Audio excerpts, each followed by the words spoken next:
Hey everyone, this is Mr. Colgan. Hey, today's video is about rotating objects around a center point. Sometimes you want to do that around the center point of an object, and sometimes you want to change that location. I want to show you how to rotate it from the center point of this clock face. So this project is this pocket watch assignment that we're working on. I'm going to go over to my vertical toolbox and select my magnifying glass and zoom in here a little bit. I've already done some preliminary work. I've set up some guidelines on here to show me where the 0 point is, or the center point of this clock face. This is an analog clock face. And what we're going to do right now is we're going to use the rotate tool to move this little minute mark all the way around the clock face. Okay. Now this clock has, it's built up of circles, and there's 360 degrees in a circle, and there are 60 minutes that I want to include on the clock face. So we have to do a little math. So 360 degrees divided by 60 of these little minute marks would mean that we have to rotate these minute marks every 6 degrees. Okay. Well, I'm going to go over to my vertical toolbox. I'm going to find my rotate tool. I'm going to select that.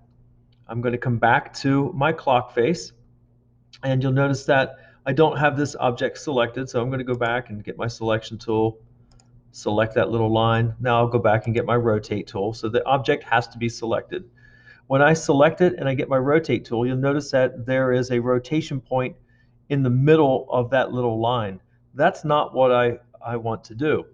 I don't want to rotate around its own axis. I want to rotate it from the center of the clock face.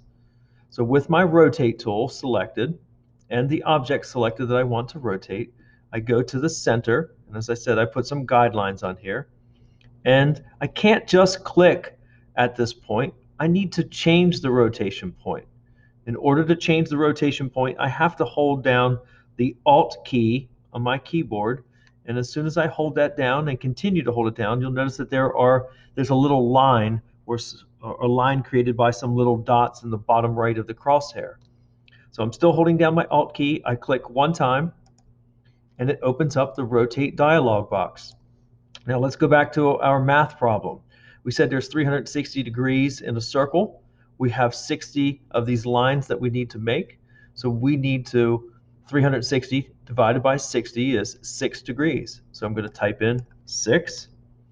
I'm going to say preview, because I want to see how it's moving. And you look at this angle, you can see that the angle now is being created from the center of this circle, and it looks good. Now I don't just want to move it, I want to copy it. I want to keep the original one and copy it, and so it duplicates and puts that one there. Now I'm not going to do that 58 more times. I'm going to use the power of Adobe Illustrator's ability to transform again. So I'm going to hold down Control on my keyboard, and I'm going to type the letter D. And this action is transforming again, so this is the keyboard shortcut. And so I'm going to go quickly around my clock face and add all 60 of these lines. I'm going to slow down when I get back here. Okay, that looks good. That's exactly what I wanted to do. Well, there's one more step to this. So each of these lines represents the minutes.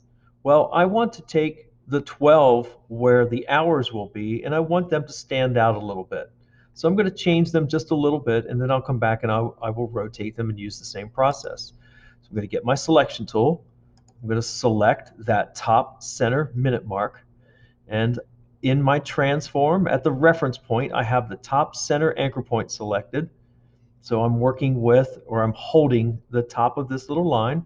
I want to increase its length, so I'm going to change that to 0.2. And by holding the top anchor point, it added to the bottom so it didn't cut back into my circle. That's exactly what I wanted. And then I'm going to change the stroke weight to 2 points.